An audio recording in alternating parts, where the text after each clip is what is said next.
সবাই কেমন আছেন? আশা করি ভালো আছেন। একটা মেয়ের নিজের বাড়ি বলতে কিছুই নেই। ছোট থেকে সবাই বলে স্বামীর বাড়ি মেয়েদের আসল বাড়ি।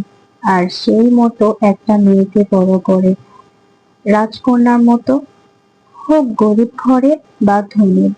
আর সেই মেয়ে যখন বিয়ে হয়ে সংসার জীবনে পা রাখে, তখন কোনো না কোনো সময় একটা মেয়ে উপলব্ধি করে আসলে যার হাত ধরে নতুন সংসার শুরু করলো নিজের বাড়ি বলে, সেটাও তার নিজের বাড়ি নয়। তুমি শিক্ষিত হও বা অশিক্ষিত হও, চাকরিজীবী হলে ঘর সংসারের কাজ সামলে চাকরি করো, আমার বাসায় এসে সংসারের কাজ করো।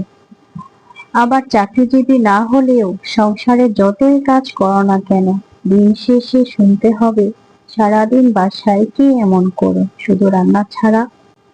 আবার কেউ মনে করবেন না এটা আমার জীবন থেকে বলছি, আসলে এটা আমাদের সমাজের বাস্তব চিত্রটা আমি তুলে ধরলাম। সবাই ভালো থাকবেন।